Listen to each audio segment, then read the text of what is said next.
Salut à tous, on se retrouve ce soir pour l'épisode 2130 du Zap Image et on commence directement avec Erling Haaland et c'est officiel, est élu joueur masculin de l'année en Norvège pour la troisième fois consécutive. Félicitations à lui, je pense qu'il va le remporter de nombreuses fois, ce prix du joueur masculin de l'année en Norvège, tellement qu'il domine, on peut dire, le foot norvégien. Bon, il y a aussi Odegaard qui pourra peut-être le remporter quelques fois, ce trophée, donc félicitations à Erling Haaland. Et cet homme est le meilleur buteur de la première ligue, bien sûr, en la personne de Erling Haaland. On va parler d'Enzo Fernandez et selon Record, donc Record c'est un journal sportif portugais, donc Enzo Fernandez réclamerait 2 millions d'euros à Benfica en guise de compensation de son transfert avorté à Chelsea. Donc en gros il se dit, vu qu'il n'a pas été du côté de Chelsea, mais il demande en gros une prime à l'équipe du Benfica. Bon, pas sûr que le Benfica bien sûr accepte sa demande. Et toujours avec les infos transferts, donc là c'est un petit transfert en gros avorté, mais voilà, Chelsea le voulait, Enzo Fernandez, et Chelsea veut encore beaucoup de joueurs avant la fin du mercato qui est prévu mardi à minuit, et Chelsea a fait une offre pour Amadou Onana, donc c'est un milieu belge, proposition refusée par Everton, pas possible pour Everton, en plus Everton actuellement au niveau classement c'est une catastrophe, et s'ils perdent quasiment l'un de leurs meilleurs joueurs, donc voilà, ce sera direction la Championship, donc du coup ça a été refusé, ils ont refusé l'offre de Chelsea pour Amadou Onana.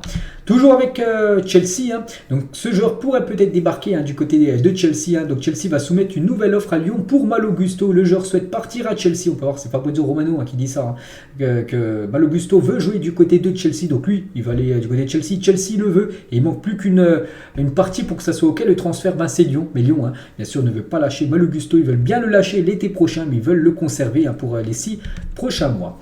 Toujours avec Lyon, Jean-Michel Aulas, il a mis ça sur son compte Twitter. S'il a bien une chose sur laquelle nous sommes tous d'accord, supporters, club, staff, joueurs, c'est qu'un talent comme Ryan Cherki va rester à Lyon. Merci au journal L'équipe de ne pas chercher pour un clic de plus à l'envoyer sur le banc d'un club où il ne pourra pas s'exprimer comme chez lui. Voilà ce qu'a réagi, ce qu'a mis tout simplement Jean-Michel Aulas par rapport aux rumeurs de Ryan Cherki du côté du Paris Saint-Germain. Donc en gros, il dit que Ryan Cherki n'est pas vendable, il ne quittera pas l'équipe de Lyon.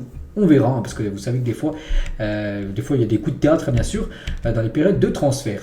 Des nouvelles de Bamba Dieng, donc nouveau rebondissement dans le dossier Bamba Dieng. La visite médicale s'est bien déroulée, hormis l'un de ses genoux. Il s'agit du même genou qui avait fait capoter son transfert avec Nice en septembre dernier. Souvenez-vous, il avait failli rejoindre l'équipe de Nice, du coup ça n'avait pas pu se faire. Pourtant il avait passé sa visite médicale échouée. Ça a été un échec à cause d'un genou. Puis là ça a été OK, sa visite médicale du côté de Lorient, mais ce genou pose toujours problème. Pour l'attaquant sénégalais. Et concernant Terem Moffi est parti pour rester à Lorient. Il devrait du coup rester peut-être à Lorient. Pourquoi ? Parce que Lorient a pris la décision de garder son attaquant suite aux offres trop basses de Nice qui ont presque 10 millions d'euros de moins que par exemple celle de Marseille ou même West Ham. Voilà, deux autres clubs intéressés bien sûr par Terem Moffi, mais le joueur lui veut rejoindre Nice. Le problème c'est que Nice propose 10 millions d'euros de moins quand même que Marseille et West Ham. Et pour Nice bien sûr, enfin pour Lorient, c'est pas possible. On va parler de Milan Skriniar, va signer au Paris Saint-Germain, plus qu'à savoir s'il signera cet hiver ou l'été prochain. Donc l'Inter en demande en tout cas 20 millions d'euros pour le libérer cet hiver. Donc c'est soit il quitte le club là cet hiver ou soit il quittera le club libre l'été prochain. Peut-être il pourra arriver du côté du Paris Saint-Germain. Il toucherait certainement une prime à la signature bien sûr s'il venait à arriver en tant que joueur libre du côté du club parisien. Morgan Schneiderlin quitte l'OGC Nice et s'envole en Australie. Donc il devrait signer là très prochainement du côté de l'équipe de Western Sydney. Voilà, une équipe qui évolue dans la première division australienne. Donc voilà, son contrat a été résilié du côté de Nice. Donc voilà, c'est imminent l'officialisation de sa signature. Des nouvelles de Nicolo Zaniolo, donc ce joueur que Tottenham mais aussi l'AC Milan aimerait avoir. Et maintenant il y a un autre club un petit peu moins prestigieux que Milan et Tottenham, c'est Bournemouth qui offre quand même pas mal d'argent. Ils offrent 30 millions d'euros plus bonus plus un pourcentage à la revente à l'AS Roma pour Nicolo Zaniolo. Je crois que c'est la plus belle offre pour Nicolo Zaniolo. Donc le camp du joueur discute également avec l'AC Milan et comme je le répète, il y a aussi Tottenham qui est sur le coup. Newcastle envisagerait de signer l'attaquant marocain Hakim Ziyech. Qu'en pensez-vous ? Je pense que ça peut être une bonne idée pour tout le monde. Déjà pour le joueur, il jouera certainement beaucoup plus à Newcastle que du côté de Chelsea. En plus, Newcastle pour moi est actuellement meilleur que Chelsea. On peut le voir rien qu'au classement. Et pour Chelsea, je pense que ça peut être bien parce qu'il y a trop de monde en attaque et il faut libérer bien sûr des joueurs offensifs.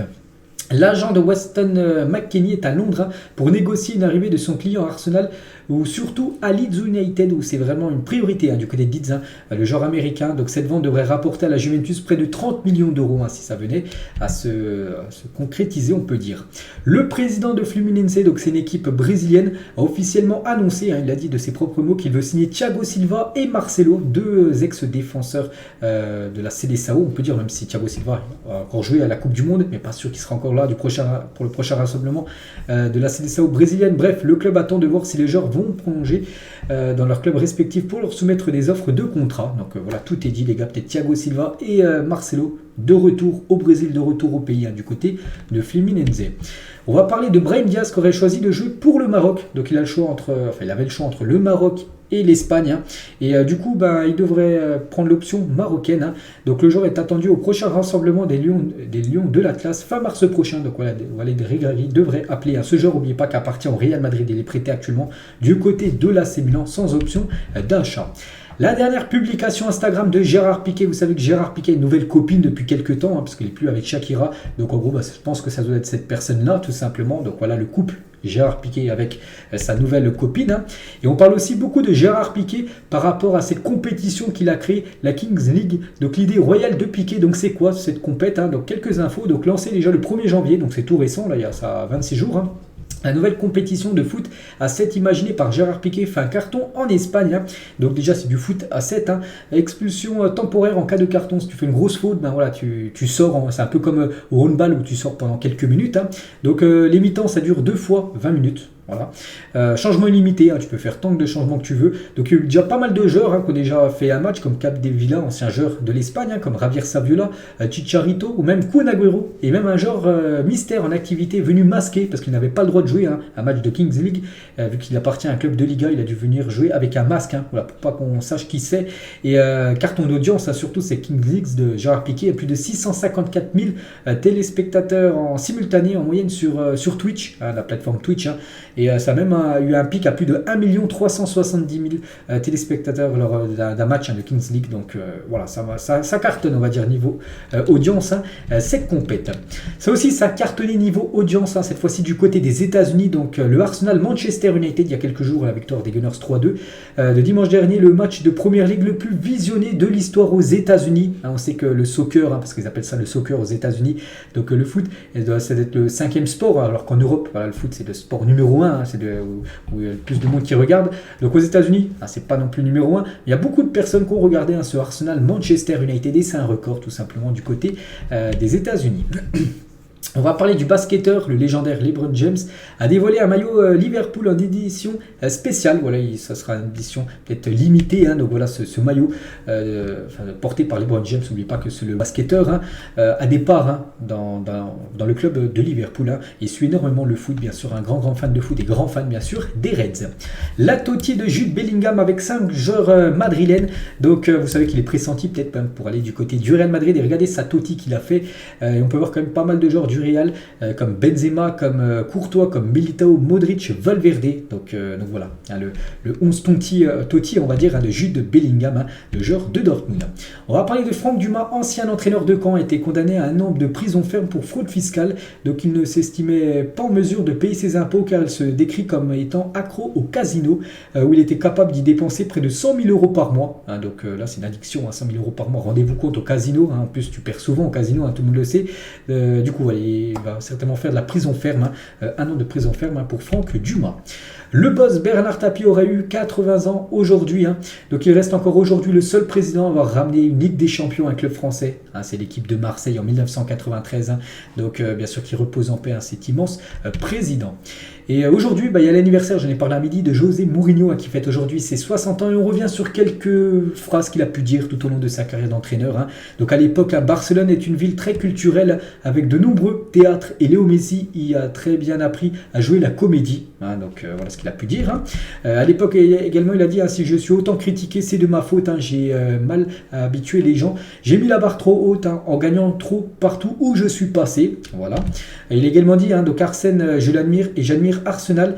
Il est impossible d'atteindre 1000 matchs sans un soutien fantastique du club, y compris dans les mauvais moments. Surtout que ces moments ont été nombreux du côté de Arsenal, en gros en parlant des mauvais moments. Voilà ce qu'il a pu dire aussi sur Arsène Wenger, le pic envoyé sur le coach français. Il a dit maintenant au Portugal, les supporters de Benfica et du Sporting m'aiment beaucoup. Vous savez pourquoi? Parce que comme je suis finalement parti, ils ont enfin des chances de gagner le championnat. Parce qu'avant, quand c'était le coach de Porto, Porto remportait à chaque fois le championnat. Et depuis son départ, ça a été plus compliqué pour Porto de remporter le championnat, même s'ils ont remporté de nombreuses fois, bien sûr, la Liga NOS. Et toujours avec lui, donc si je devais me noter sur 10, je me mettrais une note de 11 sur 10. Voilà, quelques déclarations bien sûr du Special One qui fête aujourd'hui ses 60 ans. Et toujours avec José Mourinho, même s'il figure pas, il était peut-être pas là ce jour-là, le plus grand entraîneur sur cette photo. Puis il y a des grands comme Arsène Wenger, Luis Enrique, on peut voir aussi Ferguson, Pep Guardiola, il y a vraiment André Villas-Boas, donc le plus grand coach, ou même club, peut-être le plus grand, je mettrais comme Ferguson bien sûr, qui est pour moi le meilleur entraîneur je pense de l'histoire du football. Lui aussi c'est un entraîneur, un grand entraîneur, bien sûr, Bruno Genesio. Quand je suis parti en Chine, je sentais le besoin de partir d'un contexte où j'avais beaucoup souffert. C'était un dépaysement total. Ça a été une expérience passionnante au niveau humain. Ça m'a beaucoup aidé. Je me sentais zen et libre dans ma tête. Voilà ce qu'il a pu dire par rapport à l'équipe qu'il a entraînée. Je me souviens plus du nom du club qu'il avait entraîné du côté de la Chine. Maintenant, vous savez que c'est l'entraîneur, bien sûr, de Rennes. Et toujours avec les entraîneurs, regardez, genre du PSG à l'époque, lors d'un Lille-Paris Saint-Germain, c'est Mikel Arteta. Mikel Arteta, maintenant le coach de l'équipe de Arsenal. Donc avant, il était joueur, bien évidemment. Il avait évolué du côté du Paris Saint-Germain et côté lillois. Au milieu de la photo, là, on peut voir Bruno Chéroux maintenant, qui est le directeur sportif du côté de Lyon.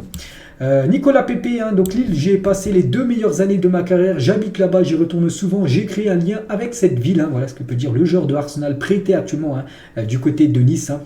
Voilà qu'il a encore beaucoup de repères du côté de Lille, mais pourquoi pas revenir jouer un coup du côté de Lille. C'est vrai qu'à l'époque il a été énorme du côté du LOSC. Le Wrexham FC, club racheté par les acteurs Ryan Reynolds et Rob McElhenney, est actuellement leader de National League, donc la 5e division anglaise. Le doyen des clubs gallois affiche une affluence moyenne de 8500 spectateurs. Rendez-vous compte, en 5e division, c'est comme ça qu'il vaut à la National 2 en France, plus de 8500 personnes à chaque match, donc c'est énorme. Il a battu son record de transfert, 350 000 euros en 5e division anglaise. Ça a investi déjà des 350 000 euros sur des mercatos, donc voilà, en Angleterre, c'est toujours des chiffres complètement fous.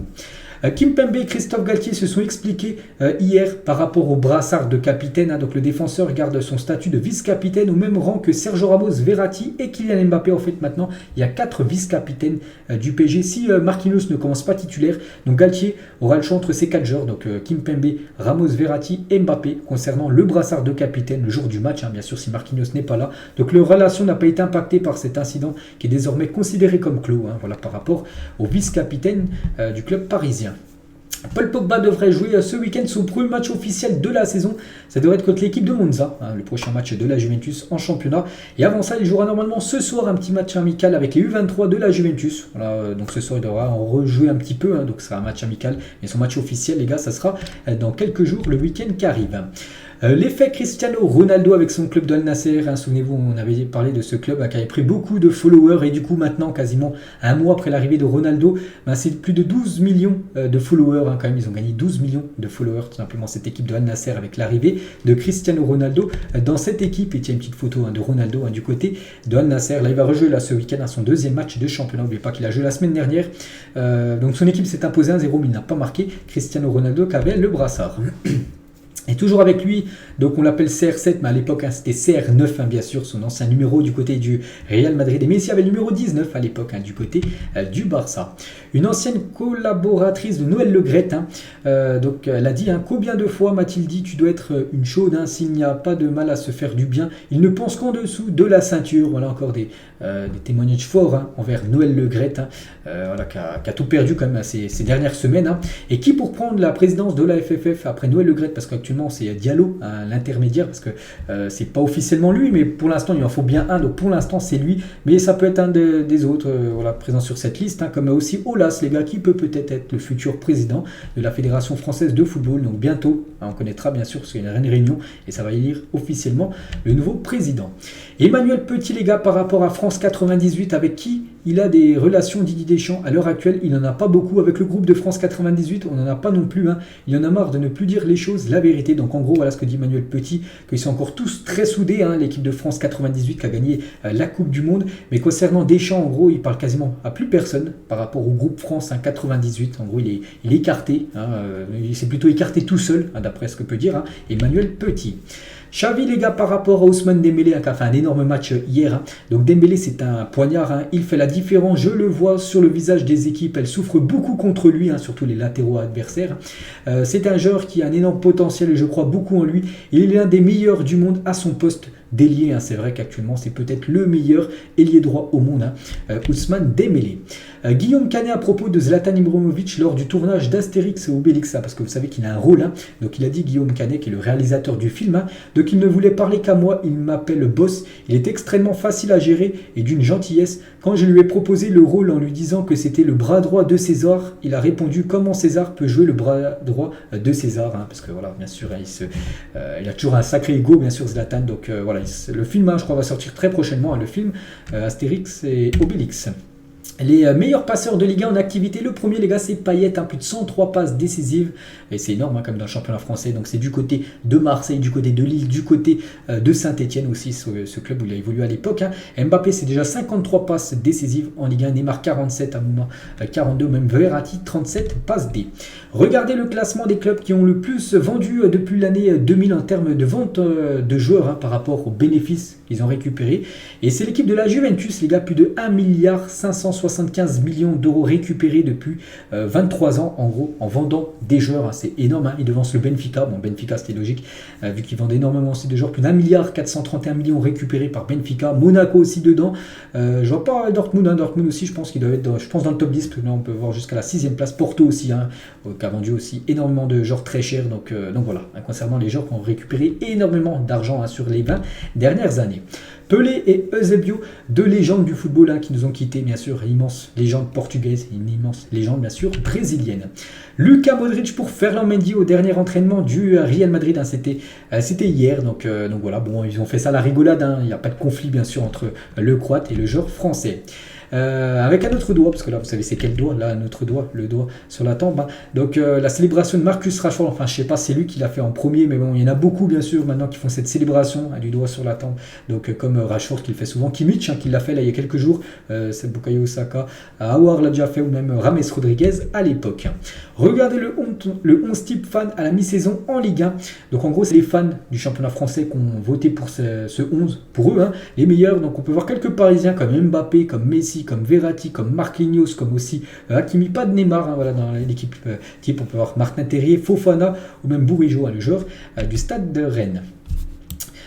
Porté notamment par Bordeaux et Saint-Etienne, la Ligue 2 attire les spectateurs dans les stades, hein, l'affluence du côté de la Ligue 2, les gars, elle est en hausse, hein, surtout par rapport à des clubs historiques qui jouent actuellement en Ligue 2, hein, comme Saint-Etienne, hein, surtout Saint-Etienne et aussi Bordeaux, et du coup ça booste un peu les affluences quand ces deux équipes vont jouer à l'extérieur. Voilà, il y a un peu plus de monde, hein, qui viennent regarder les rencontres contre ces deux grands monuments, on va dire, normalement de la Ligue 1. Un ultra du PSG a été condamné à 1 an de prison, dont 6 mois ferme après les incidents lors de Nice-Cologne en septembre dernier. Hein, souvenez-vous, il y a eu des confrontations entre les Niçois, enfin les supporters niçois et les supporters de Cologne. Hein. Donc il y avait eu un ultra du PSG qui avait été aussi avec les supporters de Cologne, hein, pour se battre avec les supporters de Nice. Hein. Donc l'homme de 34 ans et père de 2 enfants est interdit maintenant de séjour dans les Alpes-Maritimes pendant 2 ans. Donc il est accusé de usage de fusée dans un stade, jet de projectiles et violence en réunion. Souvenez-vous, il était même tombé. J'ai vu la vidéo, il était tombé d'une tribune. Une tribune plus basse, hein. Donc il est également interdit, je vais dire, des Alpes-Maritimes et de matchs du PSG pendant 2 ans, hein. Voilà les sanctions parce que c'est passé au tribunal. Et on finit les gars cet épisode ce soir. Dernière info, donc le jeu de la soirée, on va dire, donc un titulaire, un remplaçant et un réserviste. En gros, voilà un joueur qui est vendu parmi ces 3-là. Lequel pour vous mettez titulaire si vous avez les 3 dans votre équipe, hein. Lequel titulaire, lequel est sur le banc et lequel il faut vendre, hein. Donc moi je vais partir sur mon point de vue. Donc je partirai là actuellement, c'est vrai qu'actuellement, hein, je partirai sur Marcus Rashford titulaire, je partirai sur le remplaçant Bukayo Saka et le réserviste, hein, le genre vendu, hein, je partirai sur Phil Foden. Donc voilà, c'est 3 grands joueurs bien sûr de la sélection anglaise. Donc voilà les gars ce qu'il y avait à dire aujourd'hui, j'espère que ça vous a plu, on se retrouve demain midi pour le prochain numéro. Bonne soirée à vous et à demain.